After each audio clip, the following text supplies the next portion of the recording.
Hello, everyone. We've got two incredible announcements right here to make, and we hope I take it to the media's out there, and they'll hear these announcements and then propagate them as we go forward. But one of them is with our Secretary of Transportation, Jimmy Riston, and I think Jimmy's going to be on in just one second. But now get this. This is off the chart. I mean, but West Virginia is receiving from the federal government $548 million in federal funds to maintain and repair the state's approximately 7,000 bridges.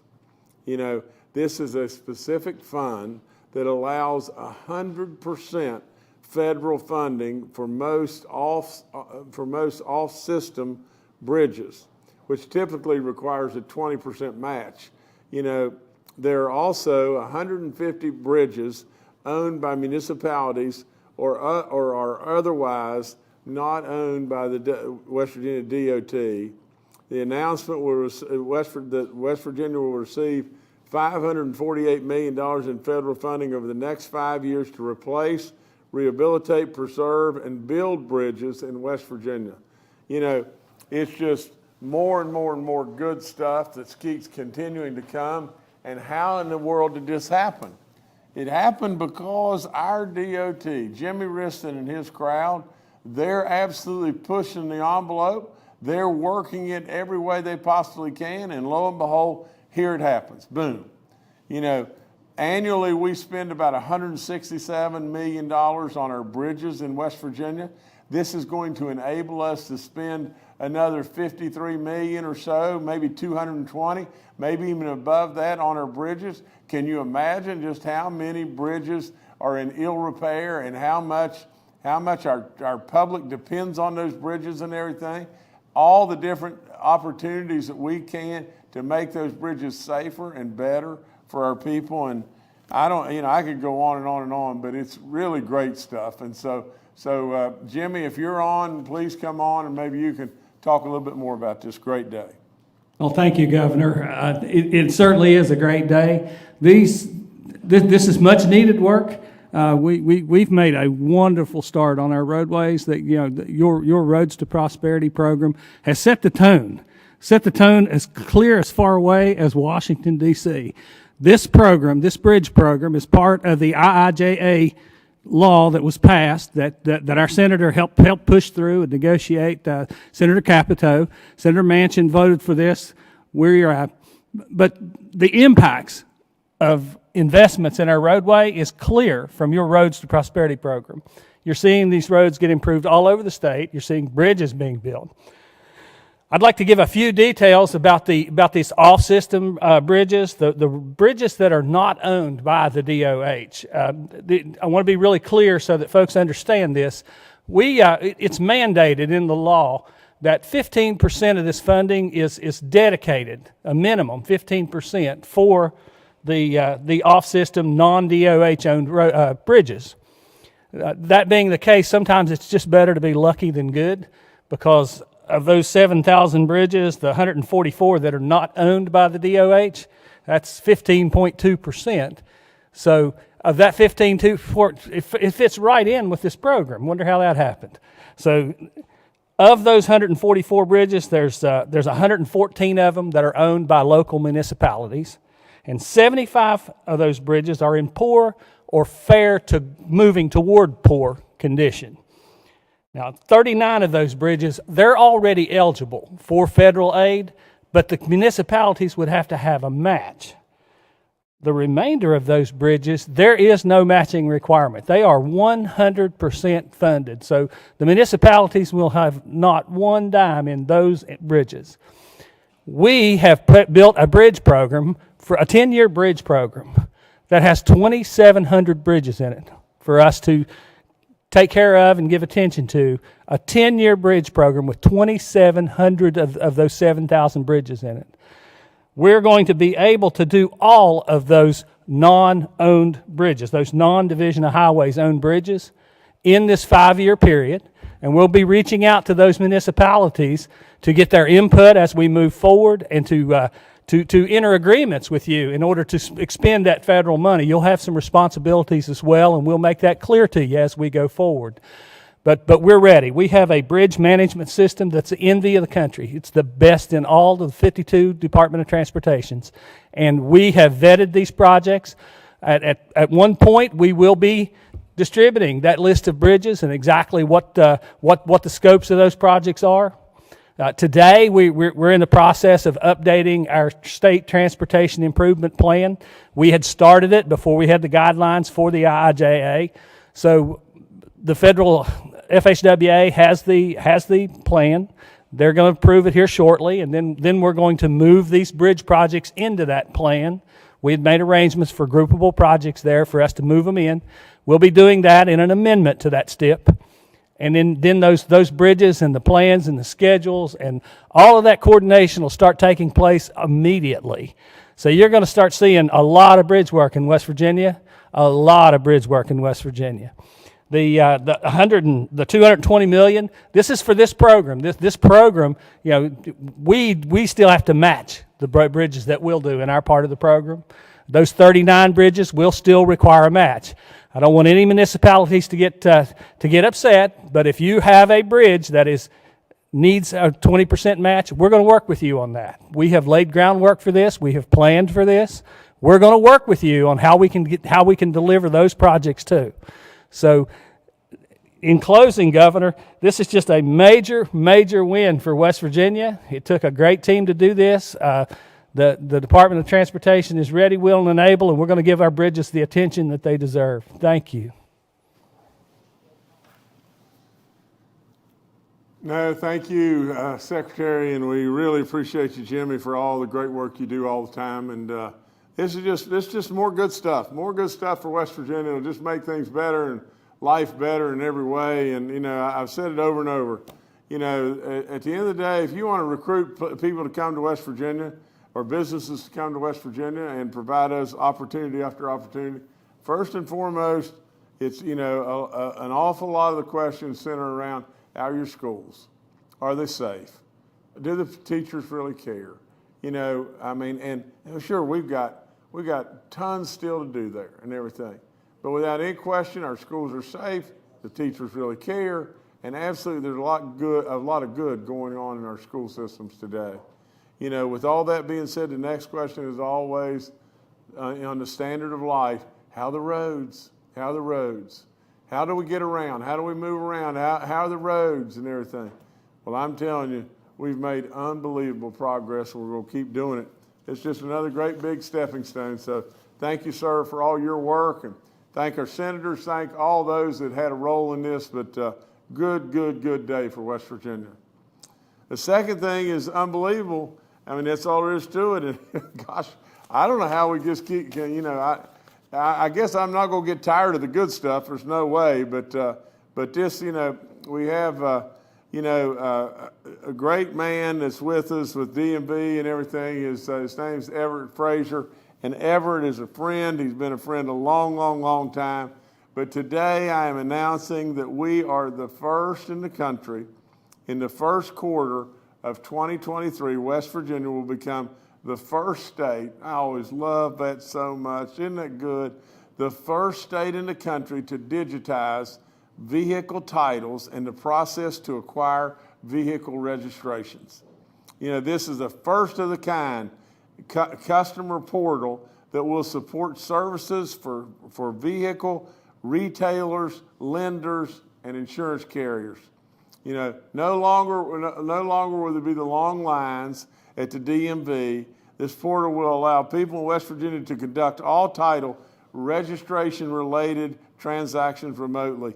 It's just really great stuff. Everett, you have worked really hard on this. This is an absolute milestone, not only for West Virginia, but maybe this entire nation. And, it's an upgrade that will revolutionize the process of vehicle titling in West Virginia and make it more secure and faster. But Everett, if you'd come on and tell us more about this big announcement right here. Governor, and I'd be remiss if I didn't first of all, thank you for your leadership and former Secretary Burt White and current Secretary Riston for allowing DMV to think outside the box. A lot of people may or may not know, but essentially everything that you want to do in a DMV office can now be done online, with the exception of taking your driver's test. A knowledge test from a 15 or 16-year-old kid in school can be done in the comfort of their home, or given in the classroom by a teacher that is setting in as a proxy. We're up close to, I think the number is 70,000 that has took advantage of that. And again, I want to thank you for allowing us to, again, think outside the box. And transitioning on, ELT will take the place of our current paper and titling process. It'll turn all the paper digital, making the entire process much faster, more accurate, and most importantly, as the governor said, more secure, and take out the need for the paperwork to change hands within multiple sections of the DMV before being finalized. Customers will eventually be able to access an online portal to conduct their title and registration transactions remotely. This is a first, like the governor said, a first in the United States. The DMV processed approximately 1 million titles last year. When it comes to processing that paper title, when it comes to the DMV, first it's sorted, sent to our title and registration section, then to data entry, and finally our records department. I found this to be a very time-consuming and insufficient process. Our initial phase started in January of 2022 with a pilot group of 6 dealerships and has grown to include all dealerships across West Virginia. And I might add, if any other out-of-state dealer would want to come on board, they're welcome to do so as well. We are actively signing up banks, lien holders, credit unions to offer that to our customers. Over the coming months, the new electronic titling system will go live in our regional offices along with headquarters to replace the outdated mainframe, which will further enhance our digital title footprint. And again, some states offer some parts of ELT, but again, West Virginia will be the first state in the nation to go fully digital. Dealers benefit from the ability to see real-time the status of title submitted to the DMV, including the added benefit of receiving instant notification if their paperwork is rejected. This will allow dealerships to resubmit the paperwork quickly. Additionally, the new process will also create a much faster lien perfection. The DMV can turn the workaround faster due to the electronic submission and not having to rely on the paper system currently in place. On an average, before we implemented the ELT process, it took the DMV 30 to 45 days to process titles. Today, that work is being processed within a week.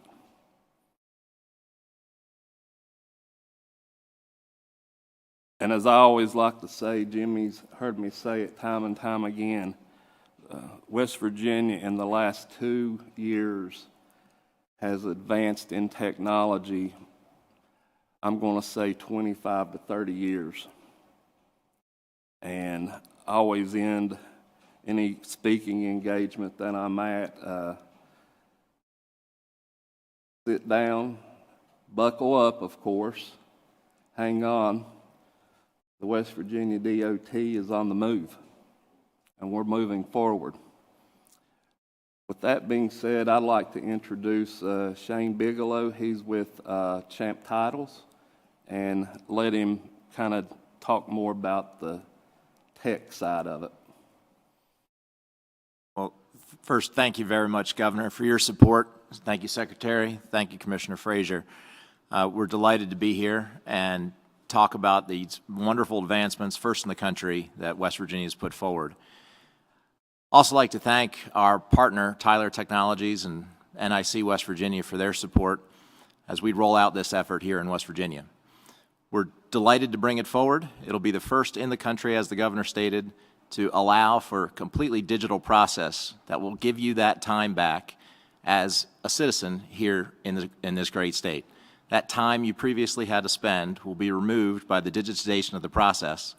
The paper and the waste that's associated with paper will also be eliminated, and you will have the first in the nation for a purely digital process.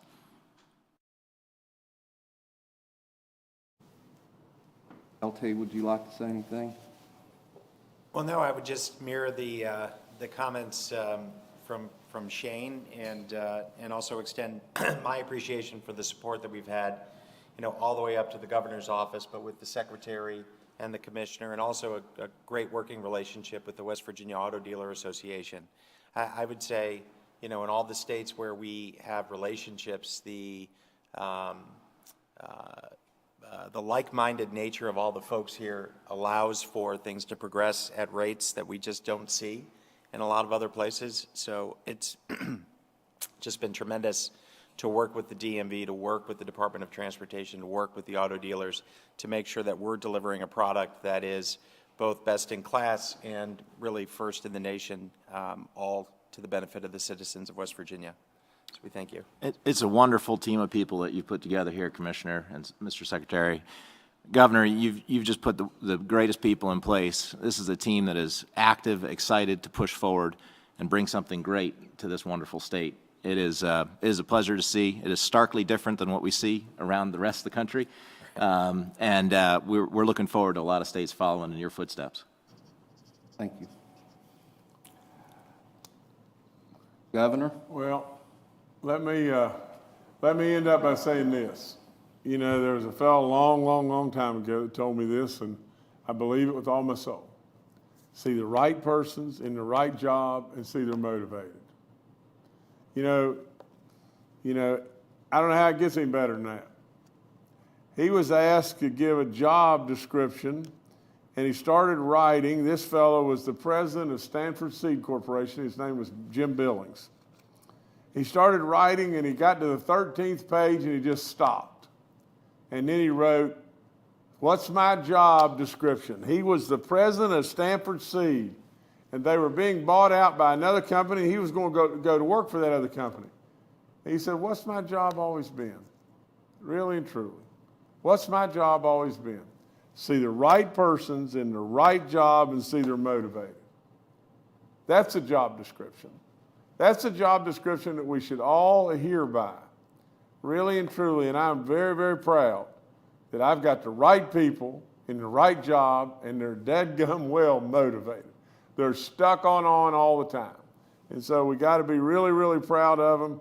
Special thanks to all the auto dealers and everything for your participation and all the good stuff you're bringing to the table. Thank you so much, and absolutely thank all of you.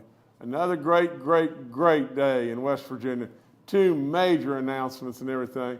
I'm really, really proud to just be a part. Thank you so much.